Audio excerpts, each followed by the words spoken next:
Hello everyone, my name is Lindsay and today my partner Anna and I will be summarizing the guidance requirements under IFRS 16 Leases. IFRS 16 replaced IAS 17 as of January 1, 2019. The previous guidance of IAS 17 allowed lessees to categorize their lease liabilities as either operating or finance leases. For operating leases, they only had to record these lease payments under profit and loss and did not have to record a liability. This did not show the true economic reality of the entity and was considered off-balance sheet accounting. Under the new guidance of IFRS 16, there is no categorization for lessees, and you are now required to capitalize all leases as a right-of-use asset and record the corresponding liability of any unpaid lease payments. Depreciation and interest expenses are recorded through profit and loss. The IFRS 16 standard for leases apply to all leases except the following. Leases to explore for a use of non-generative resources such as oil and gas, leases of biological assets, service concession arrangements, licenses for intellectual property, and intangible assets for licenses pertaining to such items as motion pictures, plays, copyrights, and patents. It is mandatory to follow the standards listed here for each of these items. There are also two exemptions that you can choose to account for differently than IFRS 16. And these are leases with a term of 12 months or less, or leases for items with a low value, such as a computer or an office chair. If the lessee decides not to apply IFRS 16 to the lease payments for these items, then they would expense the lease payments on a straight line basis. So how do you identify a lease? A lease is a contract where there is a right to control for an asset for an identified period of time in exchange for consideration. To determine if a right to control the asset exists, substantially all of its economic benefits from its use and the right to direct its use needs to be controlled by the lessee. If the contract contains lease and non-lease components, each needs to be accounted for separately unless the entity applies the practical expedient, which allows the lessee to elect to combine the two components into one single component. A lease term is defined as the non-cancelable period of a lease that the lessee has a right to use the asset and includes periods of time that the lessee is reasonably certain they will exercise an option to either extend or terminate a lease. If they decide to later exercise an option or terminate a lease that was not previously considered, then the lease needs to be revised to reflect these changes. Once you have identified a lease exists, you need to recognize the lease on the financial statements. We are going to first cover the accounting treatment for the lessee. On the commencement date, the date that the asset is ready for use, the lease is recognized as a right-of-use asset and as a lease liability. The right-of-use asset is measured at cost and consists of the initial measurement of the lease liability. This is the present value of the future lease payments at that date and are discounted using the implicit interest rate. If the implicit interest rate is not available, then it would be discounted using the incremental borrowing rate. We will talk more about how this is done later in our presentation. Other costs included in the right-of-use asset are lease payments made before the commencement date or prepayments, initial direct costs incurred by the lessee, any cost to dismantle, remove, or restore a site of the underlying asset in accordance with IAS 37, less any lease incentives received. For the lease liability, the amounts included in the payments are fixed payments, less any lease incentives, variable lease payments, amounts expected to be paid by the lessee under residual value guarantees, the exercise price of a purchase option that the lessee is reasonably certain to exercise, and early termination lease payments. After the commencement date, the lessee shall measure the right-of-use asset at cost less accumulated depreciation, impairment losses, and adjustments for remeasurements.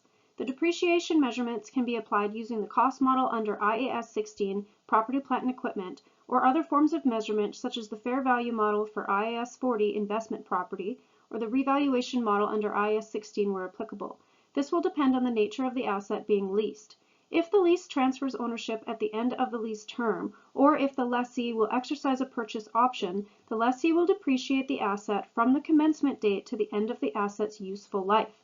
Otherwise, the asset will be depreciated to the earlier of the end of the lease term or the end of the useful life.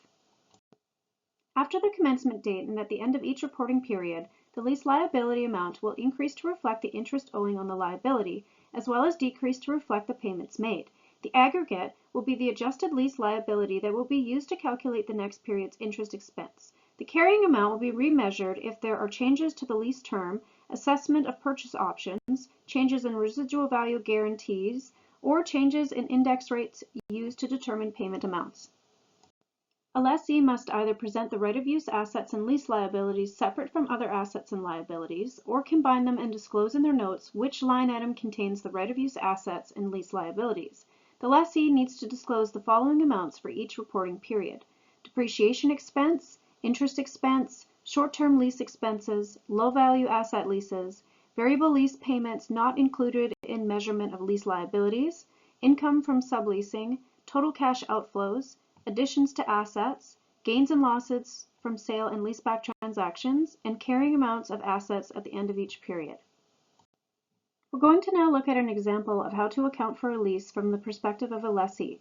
On January 1st, 2022, Company Y leases a car from Company X for 5 years. The annual lease payments are $3,500 paid at the beginning of each year. The implicit rate is not available, so we will use the incremental borrowing rate of 5%. Company Y controls how the asset is used and receives all of its economic benefits. What is the journal entry that Company Y makes on January 1st, 2020 for the lease? So the first thing we are going to do is determine if a lease exists. Since the company states that Company Y has control over the asset and receives all its economic benefits, then a lease contract exists, and the right-of-use asset and lease liability need to be recorded on their statement of financial position. Next, we are going to calculate the present value of the lease payments. To do this, we will use a financial calculator and enter 5 for the number of payments in N, 5 for the interest percentage rate under IY, negative $3,500 for the payment amount, and then compute for present value. You should get a total of $15,910.83. The journal entry that the lessee will enter to record their new lease would be to debit the right-of-use asset for $15,910.83 and then credit the lease liability for the payments that have not yet been made.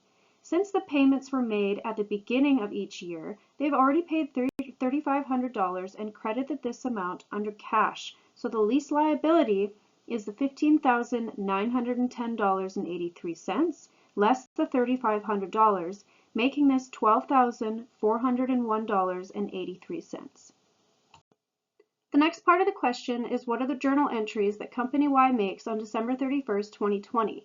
Company Y needs to depreciate the right-of-use asset on a straight-line basis, so the journal entry for this would be to take the asset total of $15,910.83 and divide it for the number of years that the company will lease the asset. So in this case, it is 5 years, which will give you an annual depreciation expense of $3,182.17.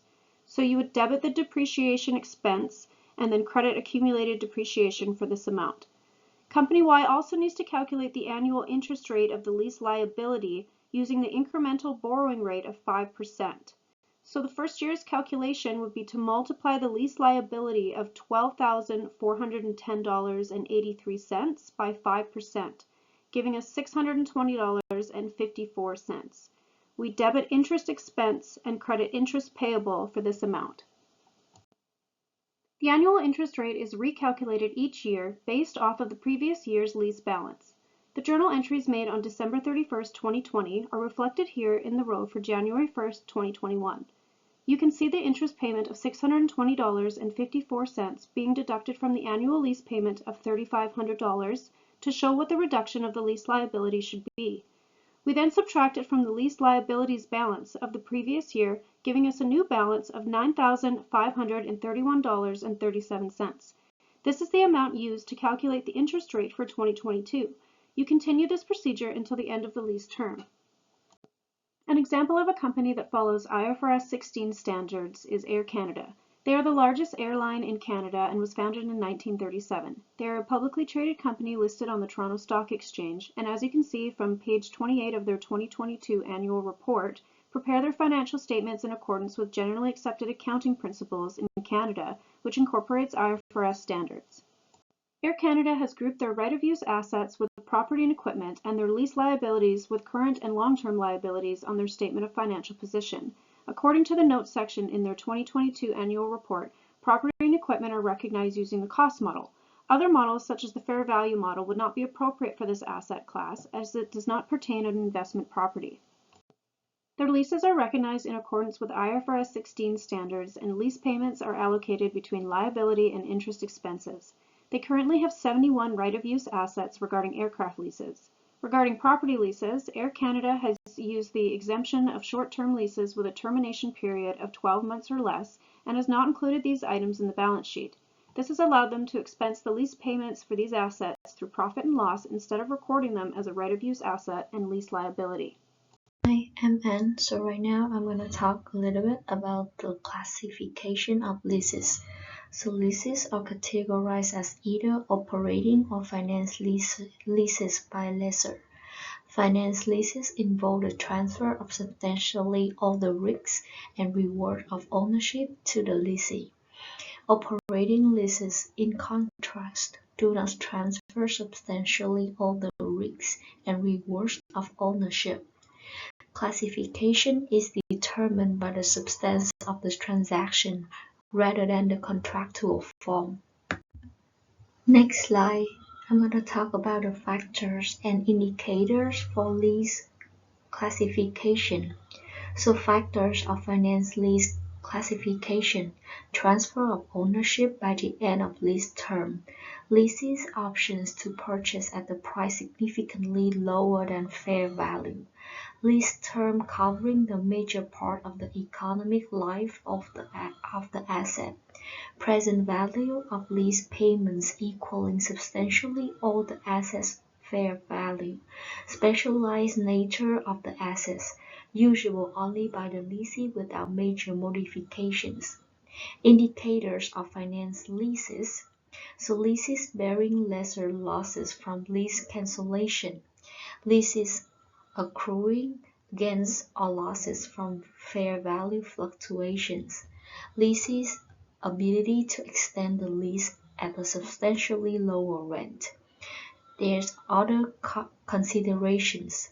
Lease classification occurs at the inception date and is reassessed only during lease modification.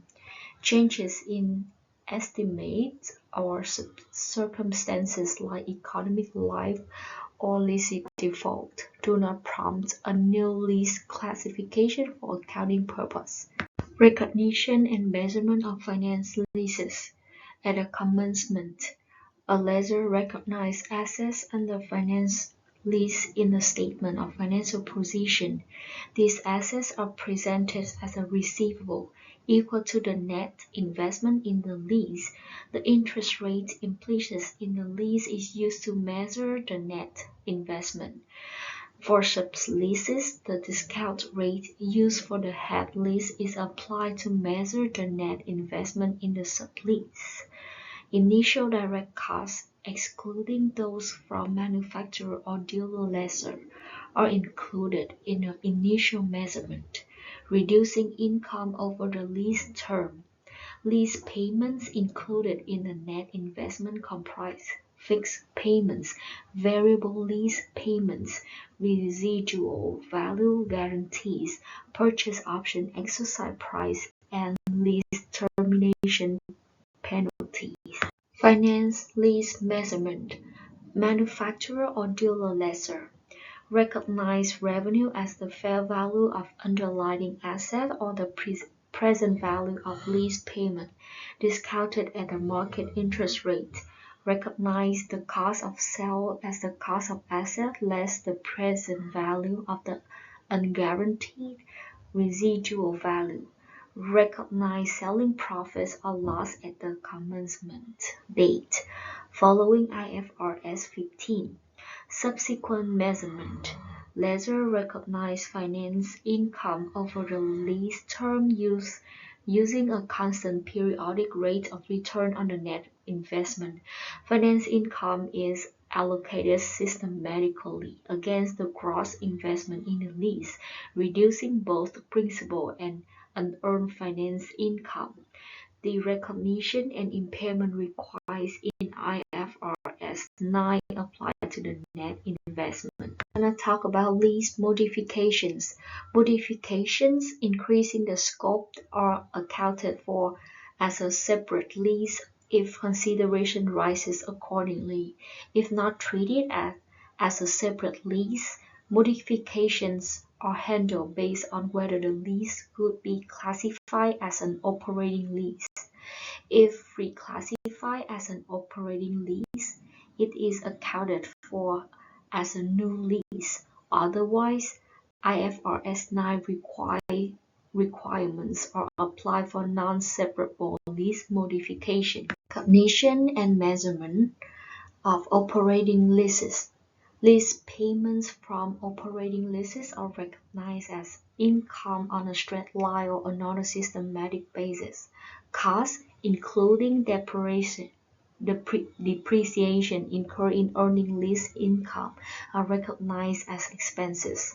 Initial direct costs for obtaining an operating lease are added to the carrying amount of the underlying asset and expense over the lease term.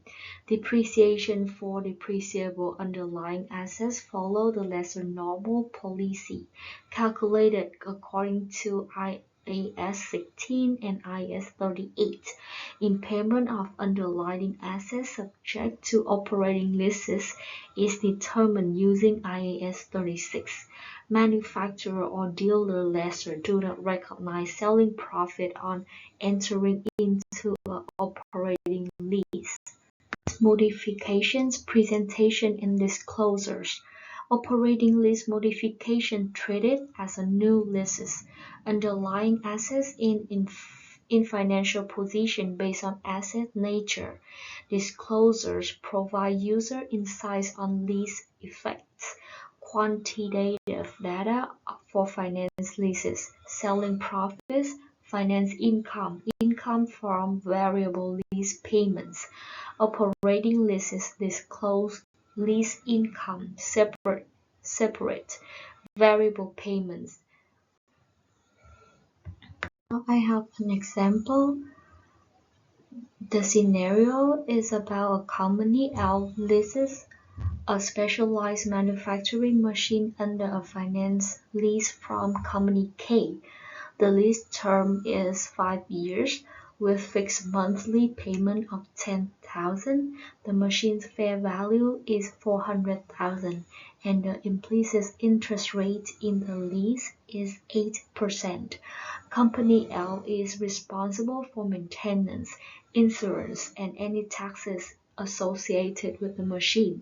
Additionally, the company incurs initial direct costs of $5,000 in obtaining lease. Here's the journal entries. Debit machinery assets $400,000 and credit lease liability for recognizing of the finance lease. Therefore, I'm gonna have the journal entry to recognize the initial direct cost with debit, initial direct cost for expense in the balance sheet, and credit cash $5,000 or account receivable. Next, I'm gonna have the journal entry to recognize of lease payment. I'm gonna debit the lease liability and credit cash or account receivable with $10,000. So for the end of the month, I'm gonna have two journal entry to recognize the depreciation and the interest expense.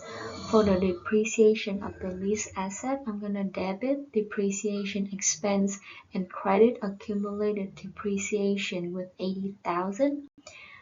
And with the interest expense, I'm gonna debit the interest expense and credit lease liability with $2,667.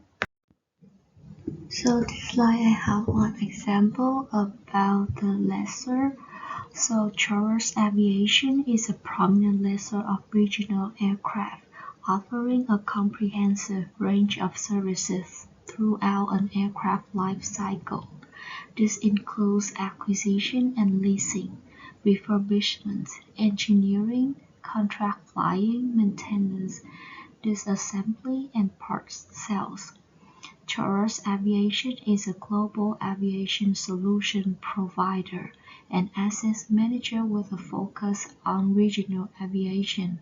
The company principal subsidiaries include Falco Regional Aircraft, Jazz Aviation, Voyager Aviation, and Signet Aviation Academy.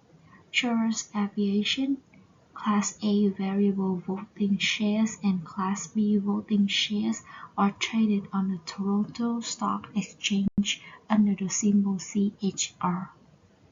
As one of the largest lessors about regional aircraft, so there is unaudited consolidated statements of financial position of Charles Aviation. So as you can see that there is an account for the current assets as the current portion of finance lease receivable. So after 9 months from at the end of 2022 until September 30, 2023, there's the decrease of 1,034, and also in the long-term assets there is an account as finance lease receivable. There's also a decrease about 2,142. That concludes our presentation of IFRS 16 leases. We hope you learned a lot from our presentation. Thank you very much.